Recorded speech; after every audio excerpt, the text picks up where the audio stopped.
இந்த லெசனில் வந்து பிளான்ட்டோட மாடிஃபிகேஷன்ஸ் அண்ட் அடாப்டேஷன்ஸ் பற்றி பார்க்கலாம். ஸோ பிளான்ட் வந்து எப்படி எப்படிலாம் அடாப்ட் ஆகிருக்கு, எந்தெந்த சுச்சுவேஷன்ஸ் எப்படி மாடிஃபை ஆகி வளருது அப்படிங்கிறத பார்க்க போகிறோம். So adaptations R the special features இந்த plans which help them to survive on the habitats over the long period of time. So அந்த மாதிரி அடாப்டேஷன்ஸ் இருக்கிறதுனால தான் வந்து அந்த பிளான்ட் வந்து சர்வைவ் ஆகி இந்த உலகத்திலே வளர முடியும். இப்போ நமக்கும் அதே மாதிரி தான் லைஃப் நிறைய சுச்சுவேஷன்ஸ் நம்மளால் ஆட் பண்ணி போகும்போது தான் வந்து நம்மளும் லைஃப்பில் வந்து சர்வைவ் ஆகி க்ரோ ஆகி போக முடியும்.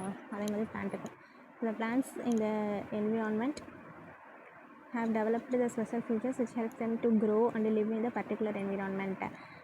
So modifications பொறுத்தளவுக்கு tendril climbers modifications, next twinners, அடுத்து வந்து thorns, இந்த மூணு பற்றியும் சொல்லியிருக்காங்க.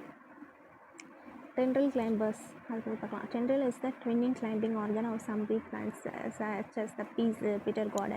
ஸோ டென்ட்ரில்ஸ் அப்படிங்கிறது இந்த வீக்கான ஸ்டெம்மோட பிளான்ட்ஸ் வந்து இருக்கும். வீக் ஸ்டெம்மோட பிளான்ட்ஸ் மீன்ஸ் ஸ்டெம் வந்து பயங்கர வீக்காக இருக்கும். ஸோ எப்படி வந்து அந்த பிளான்ட் வந்து சர்வைவ் ஆகும்னா அந்த modifications of this tendrils. So அதனால தான் வந்து அது வந்து சர்வைவ் ஆகி வளருது. எக்ஸாம்பிள் வந்து பீஸ் பிளான்ட் இருக்குல்ல, பட்டாணி செடி, ஸோ அது அப்புறம் பிட்டர் கார்டு இருக்குல்ல, பாவக்காய் செடி. ஸோ இது வந்து எக்ஸாம்பிளாக சொல்லியிருக்காங்க. ஸோ அதோட ரூட் ஸ்டெம்ஸ்லாம் அது வீக்காக இருக்கனால என்ன ஆகுது அப்படின்னு பார்த்தீங்கன்னா அதனால் சர்வைவ் ஆக முடியாது. ஸோ அந்த மாதிரி டென்ட்ரில்ஸ் அப்படிங்கிற மாடிஃபிகேஷன்ஸ்னால அது வந்து இதுவாகுது. ஆக்சுவலாக பார்த்தீங்கன்னா டென்ட்ரில்ஸுங்கிறது லீஃப் தான், பட் அது வந்து மாடிஃபிகேஷன் ஆகி நடக்குது. இப்போ வந்து ஸ்வீட் பீஸ் லத்தைய ரசம் இருக்குது அதோட டயக்ராம். ஸோ அதை எடுத்துக்கிட்டிங்கன்னா லீஃப்லெட்ஸ் தான் எதுவாகுதுன்னா டென்ட்ரில்ஸ் தான் வந்து மாடிஃபை ஆகி வருது. அதே பிட்டர் கார்டு பாவக்காய் செடியில் பார்த்தீங்க அப்படின்னா ஆக்ஸிலரி பட்ஸ் இருக்குல்ல, ஸோ அதுதான் வந்து மாடிஃபை. ஆக்ஸிலரி பட்ஸ் மீன்ஸ் ஆக்ஸிலரியில் இருக்கக்கூடிய பட்ஸு, இங்கேருந்து வளரக்கூடிய பட்ஸ். ஸோ அதனால் என்னென்ன ஆகுதுன்னா மாடிஃபை ஆகி டென்ட்ரில்ஸை மாடிஃபை ஆகியிருக்கு. ஸோ அதனால தான் பிளான்ட்ஸ் வந்து ஹெல்ப் பண்ணி வளர்ந்து நிற்கிது, சர்வைவ் ஆகிறதுக்கு ஒரு இதுவாக இருக்குது. நெக்ஸ்ட் டின்னர்ஸ், இது ஒரு பிளான்ட்டோட மாடிஃபிகேஷனாக சொல்லலாம். சம் ஆஃப் த பிளான்ட்ஸ், நீங்கள் பிளான்ட்ஸ் வந்து அப்சர்வ் பண்ணிங்கன்னா உங்களுக்கு தெரியும். இந்த மாதிரி பீஸ் பிளான்ட்டு, பிட்டர் கோல்டெலாம் அப்சர்வ் பண்ணிங்கன்னா டென்ட்ரில்ஸ் வந்து எந்த அளவுக்கு க்ரோ ஆகிருக்குங்கிறது உங்களுக்கு தெரியும். ட்வின்னர்ஸும் ஒன் ஆஃப் த மாடிஃபிகேஷன்ஸ் தான். சம் ஆஃப் த பிளான்ட்ஸில் வந்து வீக் ஸ்டெம்ஸ் இருக்கும், அதனால் அது தனியாக வந்து நின்று வளர முடியாது. அப்படி இருக்கும்போது அது சப்போர்ட்டிவாக பக்கத்தில் ஒரு செடி இருந்துச்சுன்னா அதை வந்து பிடிச்சிட்டு அதை வந்து சர்வைவ் ஆகிறதுக்கு பார்க்கும். ஸோ அந்த மாதிரி இதெல்லாம் ட்வின்னர்ஸ்னு சொல்லிட்டு அதில் வந்து கிளிட்டோரியா அண்ட் ஜாஸ்மின் வந்து சொல்லியிருக்காங்க. கிளிட்டோரியானா இங்கே இருக்குது அதோட டயக்ராம். இது சங்கச்செடி இருக்குல்ல, அதுதான். ஸோ அது வந்து தனியாக இருக்காது, பக்கத்தில் ஒரு செடி இருந்துச்சுன்னா அதிலே சுற்றி வளர்ந்துடும், ஏன்னா அதோட சர்வைவல்காக தான். அடுத்து தான்ஸுங்கிறது அனதர் ஸ்டெம் மாடிஃபிகேஷன்ஸ் தான்.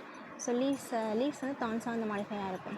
Leaves of some of the plants are wholly or partially modified into sharp pointed structures called as the thorns or spines for defensive purposes. So இது வந்து டிஃபென்சிவ் பர்பஸ்க்காக தான். அதாவது லீவ்ஸாக என்ன வாங்குது, தான்ஸில் ஸ்பைன்ஸாக வந்து மாடிஃபையாக இருக்குது. இது வந்து டிஃபென்சிவ் பர்பஸ்க்காக. எக்ஸாம்பிள் வந்து ஹேவ் அப்பன்ஷியா பௌகன்வில்லியா, மூணு வந்து சொல்லியிருக்காங்க.